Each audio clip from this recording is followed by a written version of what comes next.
అందరికీ నమస్తే అండి. గాయత్రక్క హోమ్కి స్వాగతం. ఈరోజు మరొక బ్లాగ్తో మీ ముందుకు వచ్చాను.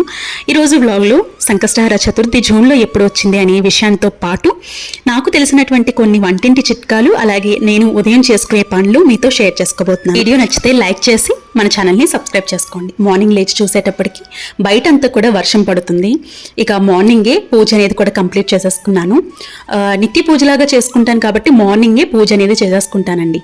ఇలా పూజ చేసేసుకున్న తర్వాత టిఫిన్ అనేది చేస్తాను. ఒకవేళ కనుక మనకి లేట్ అయ్యింది అంటే కనుక టిఫిన్ కాకుండా ఒక పాలు కానీ, లేదంటే ద్రవ పదార్థంలో ఉన్నటువంటి ఏదైనా పాలు కానీ, జ్యూస్ కానీ ఇట్లాంటివి తీసుకున్న తర్వాత నేను పూజ అనేది చేసేసుకుంటాను అనమాట. అంతేకాని ఖాళీ కడుపుతో మాత్రం పూజ అనేది చేయలేనండి. అందుకే మ్యాక్సిమం తొందరగా పూజ చేసేసుకోవడానికి ప్రయత్నిస్తానండి. ఈ విధంగా పూజ అంతా కంప్లీట్ చేసుకున్న తర్వాత ఇక నా డైలీ రొటీన్లోకి వెళ్తానన్నమాట. నా డైలీ రొటీన్ అంటే ఫస్ట్ ప్రయారిటీ పిల్లలకి ఇస్తానండి. పిల్లలకి ఏంటంటే ముందు పాలు ఇవ్వాలి, తర్వాత టిఫిన్ పెట్టేసిన తర్వాత ఇక నా వర్క్ ఏదైతే ఉంటుందో అదంతా కూడా కంప్లీట్ చేసుకోగలుగుతాను. పిల్లలకి వరకు అంటే మార్నింగే లంచ్ ప్రిపరేషన్ కూడా మార్నింగ్ అయిపోతుంది. ఎందుకంటే నాకు యూట్యూబ్ వర్క్ కూడా ఉంటుంది కాబట్టి అది కూడా చేసుకోవాలి. కాబట్టి ముందే ఈ ప్లానింగ్ అంతా చేసుకుంటే వాళ్ళకి టైం టు టైం అనేది భోజనం అనేది పెట్టొచ్చు. ఇక బయట అయితే ముగ్గు అనేది వేశాను. చాలా మందికి ముగ్గు వేసేటప్పుడు కొంచెం డౌట్ అంటూ ఉంటుంది. నేనేం పాటిస్తాననేది మీతో షేర్ చేస్తాను. నా వరకు అయితే ముగ్గు మాత్రం మా వారు బయటికి వెళ్లకుండా ముందు వేసేసుకుంటాను. ఈవినింగ్ అయితే నార్మల్గా ఊడ్చుకుంటాను, కానీ మార్నింగే అంటే ఉదయం పూట తెల్లవారుజామున ముగ్గు అనేది వేసేసుకుంటానండి. ఇది ఫస్ట్ నుంచి కూడా నేను ఫాలో అయ్యే ఒక పద్ధతి అనమాట. చాలామంది సాయంత్రం కూడా వేసుకోవచ్చాను అని అంటూ ఉంటారు, మార్నింగ్ వేసుకోవచ్చు అని అంటూ ఉంటారు. ఎవరిష్టం వాళ్ళది. కాకపోతే నేను మార్నింగే ముగ్గు అనేది వేసుకుంటాను. అది కూడా మా వారు బయటకు వెళ్లకుండా వేసుకుంటాను అనమాట.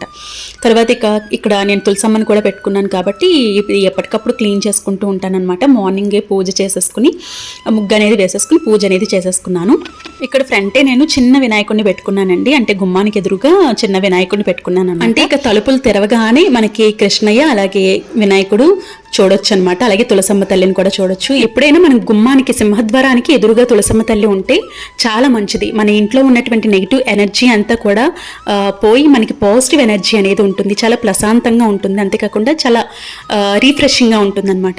ఎందుకంటే తులసి మొక్కలోని ఎన్నో రకాలైనటువంటి ఔషధ గుణాలతో పాటు ఎన్నో రకాలైనటువంటి మంచి ప్రయోజనాలు కూడా ఉన్నాయి. అది ఏంటి అనేది నేను నెక్స్ట్ వీడియోలో డీటెయిల్గా ఎక్స్ప్లెయిన్ చేస్తాను. సో ఇక్కడైతే నేను టమాటో రైస్ చేద్దామని చెప్పి అన్నీ కూడా సిద్ధం చేసుకుంటున్నాను. మార్నింగే చెప్పాను కదండి, పిల్లల వరకు చూసుకున్న తర్వాత నేను పనులన్నీ కూడా ఒక్కొక్కటి చేసుకుంటాను. ఎందుకంటే ముందు ప్రయారిటీ పిల్లలకి ఇచ్చేసాము అంటే వాళ్ళకి టైం టు టైం అనేది భోజనం అనేది పెట్టేయాలి, టిఫిన్ అనేది పెట్టేయాలి, వాళ్ళకి ఆకలి అవ్వకుండా చూసుకోవాలన్నమాట. ఇప్పుడు ప్రజెంట్ మనకి సమ్మర్ హాలిడేస్ కూడా జరుగుతున్నాయి కాబట్టి ఇక మా పెద్ద బాబుకి ఏదో ఒకటి స్పెషల్ అనేది కావాలి. సో అందుకని చెప్పి ఇంకా టమాటో రైస్ లాగా చేస్తున్నాను మార్నింగే. సో ఇది ఆఫ్టర్నూన్కి సరిపోతుందన్నమాట. ఇక్కడ నేను వచ్చేసి వెల్లుల్లి అలాగే పచ్చిమిర్చి, టమాటోస్, జీలకర్ర అలాగే ధనియాలు తీసుకుని పేస్ట్ లాగా చేస్తున్నాను. టమాటోస్ని కూడా కట్ చేసి పెట్టుకున్నాను అనమాట. ఇది కూడా మనకి పేస్ట్ లాగా కావాలి. కట్ చేసి పెట్టుకున్నటువంటి టమాటోస్ కూడా వేసేసుకుంటే మనకి అంతా కూడా పేస్ట్ లాగా ప్రిపేర్ అయిపోతుంది. ఇక్కడ ఇంకొక టిప్ చెప్పాలండి. కూరలో మనకి ఎప్పుడైనా ఉప్పు అనేది ఎక్కువైంది అనుకోండి, అలాంటప్పుడు కూరలో కొంచెం నిమ్మరసాన్ని పిండితే ఉప్పు అనేది సెట్ అవుతుంది. అంతేకాకుండా కూర కూడా చాలా టేస్టీగా ఉంటుంది. నేనైతే అలాగే చేస్తూ ఉంటాను అనమాట. అండ్ మీకు తెలిసిన కిచెన్ టిప్స్ ఏమైనా ఉంటే కనుక కామెంట్ సెక్షన్లో తెలియచేయండి, నేను కూడా తెలుసుకుంటాను. అలాగే కొన్ని సందర్భాల్లో మనకి కూరలో కారం కూడా ఎక్కువైపోతూ ఉంటుంది.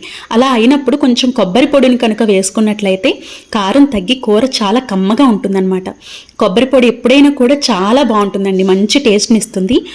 కొబ్బరి పొడి హెల్త్కి కూడా చాలా మంచిది. అలాగే కందిపప్పును మనం ఉడకబెడుతూ ఉంటాం కదండి. కందిపప్పు చక్కగా తొందరగా ఉడకాలి అంటే అందులో 1 టీ స్పూన్ నూనెని వేసినట్లయితే కందిపప్పు అనేది త్వరగా ఉడికిపోతుంది. కుక్కర్లో పెట్టిన దానికంటే కూడా మనం వాటర్ వేసి ఒక బౌల్లో కనుక ఉడికించుకుంటే ఆ టేస్ట్ వేరుగా ఉంటుంది. కుక్కర్లో చేసిన కందిపప్పు అంటే ఉడికించుకున్న కందిపప్పు టేస్ట్ అనేది వేరుగా ఉంటుందన్నమాట. మనం బయట ఉడికించుకుని తొందరగా ఉడకాలంటే 1 స్పూన్ నూనె వేసుకుంటే సరిపోతుందన్నమాట. అయితే ఇక్కడ నేను ఉల్లిపాయలు, పచ్చిమిర్చి అన్నీ కూడా వేయించుకున్న తర్వాత బిర్యానీ మసాలాలు ఎక్కువ కాకుండా జస్ట్ నార్మల్గా యాడ్ చేశాను. అండ్ తర్వాత ఇందులోనే మనం పేస్ట్ లాగా ప్రిపేర్ చేసుకున్నాం కదా, అది కూడా యాడ్ చేసి అలాగే కొంచెం టమాటో ముక్కలు కూడా యాడ్ చేసాను. ఒక టమాటో కట్ చేసి ముక్కలుగా చేసుకుని అది యాడ్ చేసుకున్నాను అనమాట. కొన్ని వాటర్ యాడ్ చేస్తే ఇది పచ్చివాసన పోయే వరకు ఫ్రై చేసేసుకోవాలి. అలాగే మనం గారెలు వేసిన, పునుగులు వేసిన ఎక్కువ నూనె పీల్చకుండా ఉండాలి అంటే చాలా వరకు చాలామంది నూనెలో చిటికెడు ఉప్పు వేసుకుంటూ ఉంటాం కదండి. దీంతో పాటు మనం కలిపే పిండిలో కొంచెం వరిపిండి అంటే బియ్యం పిండిని 1 స్పూన్ వేసామంటే కనుక అందులో అసలు నూనె అనేది పేల్చదండి, చాలా బాగుంటాయి, బాగా వస్తాయి అన్నమాట. సో ఈసారి ఇలా ట్రై చేయండి. ఎవరికైనా తెలిసి ఉంటే కనుక కామెంట్ సెక్షన్లో తెలియచేయండి నాకు తెలుసు అని చెప్పి. ఇక ఈ విధంగా మనకు అంతా కూడా వాటర్ వేసేసుకున్న తర్వాత, అంటే 1 గ్లాస్కి 2 గ్లాసుల వరకు వాటర్ వేసుకుంటాం కదా. బాస్మతి అయితే 1 గ్లాస్కి 1 గ్లాసున్నర వాటర్ వేసుకుంటాము. ఇలా వాటర్ యాడ్ చేసుకుని బియ్యాన్ని యాడ్ చేసి సాల్ట్ని కూడా యాడ్ చేసుకుని బాగా ఉడికించుకోవాలి. మనకి ఇప్పుడు టమాటో రైస్ అనేది ఈజీగా రెడీ అయిపోతుందండి. ఇది కుక్కర్లో కూడా చేసేసుకోవచ్చు, చాలా ఈజీగా అయిపోతుంది. కాకపోతే ఇక్కడ నేను విడిగానే చేస్తున్నాను అనమాట. చూసారు కదా, ఈ విధంగా చక్కగా రెడీ అయిపోయింది. సో ఇది చక్కగా వేడివేడిగా సర్వ్ చేసుకుంటే చాలా చాలా బాగుంటుందన్నమాట. దీనికి కాంబినేషన్గా రైతా కూడా ప్రిపేర్ చేశాను. పిల్లలకి కొంచెం చలవ చేస్తుంది కదా, సో అందుకని చెప్పి ఇలా రెడీ చేసుకుని పెట్టుకున్నాను. ఇవాళ మా లంచ్ అయితే ఇదేనండి. ఇలా రైతాతో టమాటో రైస్ చేసుకుని చక్కగా చేసేసాము. అలాగే మా ఇంట్లో చీమలు బాగా ఎక్కువగా ఉన్నాయండి. నేను వీడియో రూపంలో చూపించలేకపోయాను, కానీ నేను ఇది కూడా మీతో షేర్ చేసుకోవాలనుకుంటున్నాను. ఇంట్లో చీమలు ఎక్కువగా ఉన్నాయి అంటే కనుక దాల్చిన చెక్క పొడి ఉంటుంది కదా, ఆ పొడిని కనుక మనం చల్లినట్లయితే చీమలు అనేవి రాకుండా ఉంటుంది. నీటిలో పసుపు వేసి కూరగాయలను కనుక మనం శుభ్రం చేసుకున్నా కూడా కూరగాయల పైన ఉన్నటువంటి క్రిములు అనేవి కూడా పోతాయండి. ఇది ఎప్పుడు కూడా నేను అలవాటు చేసుకుంటూ ఉంటాను అనమాట. ఎందుకంటే కూరగాయలు వాష్ చేసుకోవడం అనేది చాలా చాలా ఇంపార్టెంట్ ప్రాపర్గా. అలాగే పిండి రుబ్బి పెట్టుకున్నాను అనమాట. ఇడ్లీ పిండి ఎంత బాగా పొంగిందో చూడండి. సమ్మర్ సీజన్ని అంటే సీజన్కి అనుకూలంగా పిండిని అనేది మనం ఫర్మెంట్ చేసుకోవాల్సి ఉంటుంది. అదే మనకి వేసవకాలం అనుకోండి తొందరగా ఫర్మెంట్ అయిపోతుంది. శీతాకాలం అనుకోండి, అంటే వింటర్ సీజన్ అనుకోండి, అసలు ఫర్మెంట్ అనేది అవ్వటానికి కొంచెం కష్టం అవుతుంది అనమాట. సో ఒక 2 days ముందే మనం రుబ్బి పెట్టుకుంటే 1 dayకి లేదంటే 2 daysకి ఫర్మెంట్ అవుతుంది. అలాగే పప్పు రుబ్బినప్పుడు మనం ఇడ్లీ పప్పుతో పాటు రవ్వ, అంటే ఇడ్లీ రవ్వను కూడా దాంతో పాటే నానబెట్టాలా లేదంటే అప్పటికప్పుడు కలిపి వేసుకుంటే సరిపోతుందా అనే డౌటే చాలా మందికి ఉంటుందండి.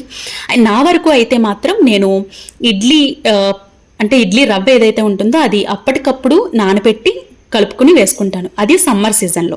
ఒకవేళ వింటర్ సీజన్ అనుకోండి, మనం 6 గంటలు 4 గంటల వరకు పాటు నేను నానబెట్టుకుని కలుపుకుంటాను అనమాట. అలా కలిపితే మనకి తొందరగా ఫర్మెంట్ అవుతుంది వింటర్ సీజన్లో. అంటే వింటర్ సీజన్లో ఇడ్లీ రవ్వ నానబెట్టుకోవాలి ఎక్కువ, అంటే 4 గంటల వరకు. సమ్మర్ సీజన్లో మనకు అప్పటికప్పుడు కలుపుకొని మన్నాడికి వేసుకుంటే చక్కగా మన్నాడికి ఫర్మెంట్ అయిపోతుంది అనమాట.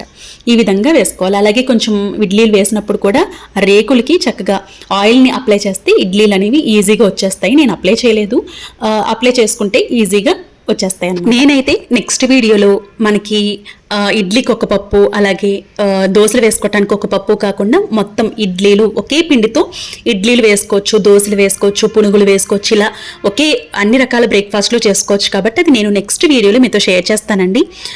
ఈ వీడియో మీకు నచ్చుతున్నాయి, ఇలాంటి వ్లాగ్స్ నచ్చుతున్నాయి అంటే కనుక ఒక లైక్ అయితే ఇవ్వండి. అలాగే మీ సపోర్ట్ అనేది నాకు ఖచ్చితంగా కావాలి, కమెంట్ సెక్షన్లో చెప్పండి. అలాగే మీ ఫీడ్బ్యాక్ ఏదైతే ఉంటుందో అది నేను తప్పకుండా తీసుకుంటాను.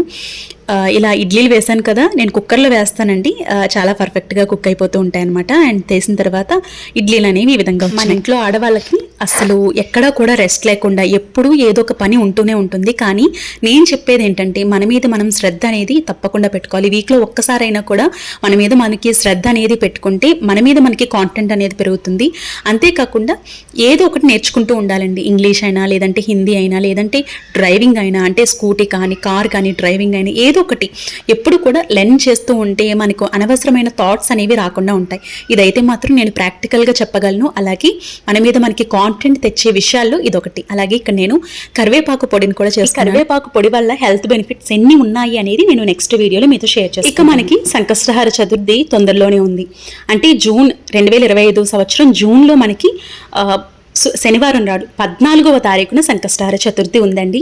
14వ తారీఖున మనకి తెల్లవారుజామున 3:48 ప్రారంభమయ్యి 15వ తారీఖున ఆదివారం నాడు 3:51 సాయంత్రం ముగుస్తుందన్నమాట. అంటే మనకి 14వ తారీఖు శనివారం రోజు సంకష్టహార చతుర్థి వచ్చింది. అయితే ఈ పీఠం పేరు మనకి శక్తి గణపతి పీఠం. అలాగే నామం పేరు, గణపతి యొక్క నామం పేరు కృష్ణ పింగళి నామం. ఈ నామం అలాగే పీఠంతో స్వామివారిని ఈరోజు శనివారం రోజు పూజ అనేది చేసుకోవాల్సి ఉంటుంది, సంకష్టహార చతుర్థి పూజ. అయితే మనం సంకష్టహార చతుర్థి రోజున పెద్ద పెద్ద కోరికలు నెరవేరటానికి మనం ముడుపు ఎలా కట్టుకోవాలి అనేది, అలాగే సంకష్ట చతుర్థి పూజా విధానం అంతా కూడా నేను నెక్స్ట్ వీడియోలో మీతో షేర్ చేసుకుంటాను. వీడియో నచ్చితే లైక్ చేయండి, మీ ఫ్రెండ్స్ అండ్ ఫ్యామిలీ మెంబర్స్కి తప్పకుండా షేర్ చేయండి. అలాగే మన ఛానల్ని సబ్స్క్రైబ్ చేసుకోండి. రేపటి ఒక మంచి బ్లాగ్తో మళ్ళీ మీ ముందుకు వస్తానండి. అలాగే మీ సపోర్ట్ ఎప్పుడు కూడా ఇలాగే ఉండాలని ఆశిస్తున్నాను. రేపటి ఒక మంచి వీడియోతో మళ్ళీ కలుద్దాం. అప్పటి వరకు నమస్తే. ఓం గం గణపతియై నమః.